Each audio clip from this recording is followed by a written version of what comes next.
ولقد يسرنا القرآن للذكر فهل من مدكر۔ بسم اللہ الرحمن الرحیم۔ السلام علیکم ورحمۃ اللہ وبرکاتہ۔ خواتین و حضرات، میں ہوں عبد الماجد حسینی۔ قرآن کریم کے بعض آیتوں کی تلاوت کرنے پر ایک سجدہ کیا جاتا ہے اور اسے سجدہ تلاوت کہا جاتا ہے۔ آج انشاءاللہ تعالی ہم اس کے بعض اہم مسائل کو سمجھیں گے۔ اس کے بعض مسائل پر اختلاف ہے اور بعض پر اتفاق ہے۔ اس میں بڑا اختلاف یہ ہے کہ یہ سجدہ کرنا سنت ہے یا واجب ہے۔ علماء احناف کا کہنا ہے یہ واجب ہے، اور ان کے علاوہ جو دیگر ائمہ علماء ہیں ان کا کہنا ہے یہ سنت ہے۔ اس کی جو دلیلیں ہیں اور جو وضاحتیں ہیں ایک ویڈیو کے اندر بیان کر کے اپلوڈ کیا ہوا اسی چینل پر ہے، آپ دیکھ سکتے ہیں۔ راجح بات یہ ہے کہ یہ سجدہ کرنا سنت ہے۔ دوسرا اختلاف یہ ہے کہ کیا اس سجدے کی تعداد 15 ہے قرآن کریم کے اندر، یا 14 ہے یا 11 ہے۔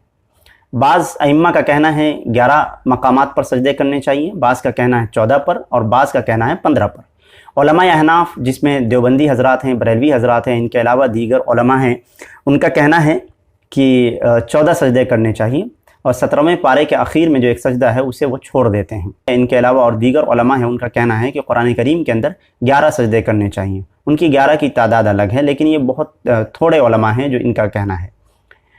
لیکن حنابلہ وغیرہ کا قول ہے کہ 15 سجدے کرنے چاہیے، اور راجح بات اور صحیح بات یہی ہے کہ قرآن کریم کے اندر 15 سجدے کرنے چاہیے۔ جہاں جہاں پر سجدہ لکھا ہوا ہے قرآن کریم کے اندر آپ دیکھیں گے وہاں پر سجدے کرنے چاہیے۔ اب ہم اس بات کو سمجھیں گے کہ نماز کے اندر اور نماز کے باہر دونوں جگہ سجدے کرنے ہیں۔ جی ہاں، دونوں جگہ سجدے کرنے ہیں۔ اگر نماز پڑھتے ہوئے اگر اس آیت کو آپ پڑھتے ہیں تو پھر آپ کو سجدہ کرنا چاہیے، اور یہ مشروع ہے، یہ سنت ہے۔ کیونکہ حضرت ابو ہریرہ رضی اللہ تعالیٰ عنہ کی صحیح بخاری کے اندر ایک روایت ہے کتاب الجمعہ کے اندر، کہ وہ فرماتے ہیں کہ رسول اللہ صلی اللہ علیہ وسلم نے نماز کے اندر اذا السماء انشقت سورت کی تلاوت کی، اور پھر رسول اللہ صلی اللہ علیہ وسلم نے سجدہ کیا، اور اسی طرح سے یہ سجدہ کیا، تو اس سے ثابت ہوتا ہے کہ اللہ کے رسول صلی اللہ علیہ وسلم نماز میں بھی اس سجدہ کو کرتے تھے۔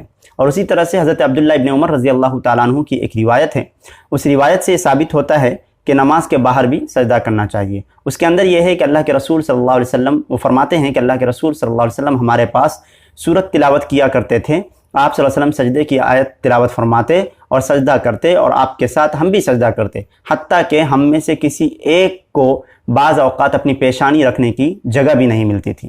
یعنی پتہ یہ چلا کہ سجدہ کی تلاوت کرنے والے پر بھی سجدہ کرنا مشروع ہے، اور سجدہ کی تلاوت سجدہ والی آیت جو سن رہا ہے اس پر بھی سجدہ کرنا مشروع ہے، سنت ہے۔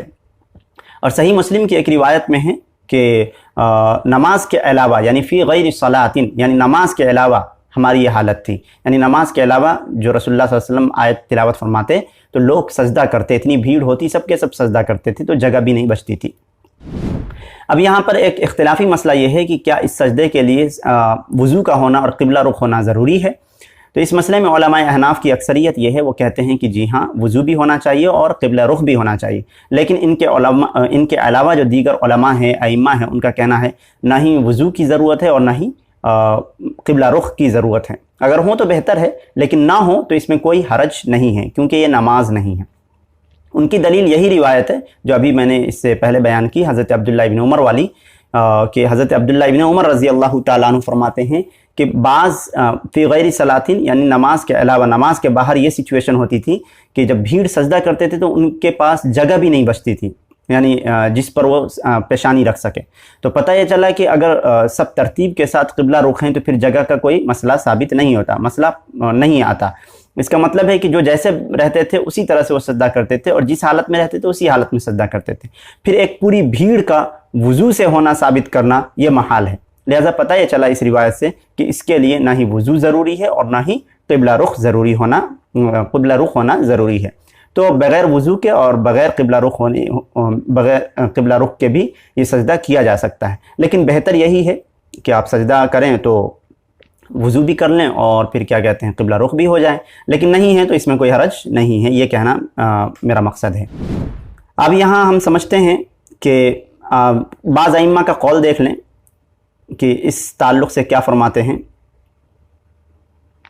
حضرت امام بخاری رحمۃ اللہ علیہ فرماتے ہیں کہ کان ابن عمر یسجد علی غیر وضوء، یعنی حضرت ابن عمر رضی اللہ تعالیٰ عنہ بغیر وضو کے سجدہ تلاوت کیا کرتے تھے۔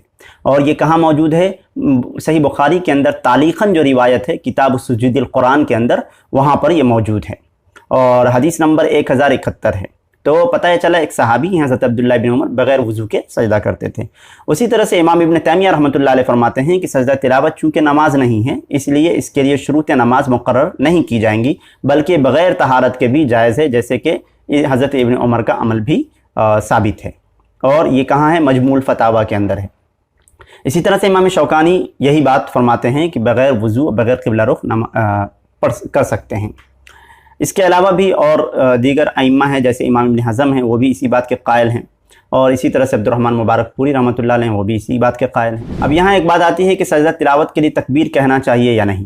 تو تکبیر کہنے والی جو ایک روایت ہے حضرت عبداللہ ابن عمر رضی اللہ تعالیٰ عنہ سے ہے، اور وہ روایت ابو داود کے اندر ہے، کتاب الصلاۃ کے اندر۔ اس میں یہ ہے کہ نبی کریم صلی اللہ علیہ وسلم ہمارے پاس قرآن کی تلاوت فرمایا کرتے تھے، اور جب آپ کسی سجدے سے گزرتے تو تکبیر کہتے اور سجدہ کرتے، اور ہم بھی آپ کے ساتھ سجدہ کرتے۔ لیکن یہ روایت کیا ہے؟ منکر ہے، ضعیف ہے، منکر ہے، ضعیف ہے، اور شیخ البانی کہتے ہیں کہ یہ حدیث تکبیر کے ذکر کے ساتھ منکر ہے اور محفوظ اس کے علاوہ ہے۔ یعنی اس سے پہلے جو میں نے بیان کیا کہ عبداللہ ابن عمر فرماتے ہیں کہ رسول اللہ صلی اللہ علیہ وسلم سجدے کی آیت تلاوت فرماتے تو سب لوگ سجدہ کرتے اور جگہ بھی نہیں رہتی تھی پیشانی رکھنے کی، تو وہ روایت صحیح ہے۔ لیکن یہ جو ابو داود والی روایت ہے اور اس کے علاوہ دیگر کتابوں کے اندر جو تکبیر کے ساتھ ہے، وہ روایت منکر ہے، ضعیف ہے۔ لہٰذا تکبیر کہنا کوئی مشروع نہیں ہے، بغیر تکبیر کے سجدہ تلاوت کرنا ثابت ہے۔ اب یہاں سمجھتے ہیں کہ سجدہ تلاوت کرنے کے لیے کوئی دعا مختص ہے۔ جی ہاں، یہ روایت ابو داود کے اندر کتاب الصلاۃ کے اندر ہے، اور یہ روایت صحیح ہے۔ حدیث نمبر ہے 1414، اور ترمذی کے اندر ہے 580 نمبر آیت، اس کے علاوہ 580 نمبر حدیث ہے۔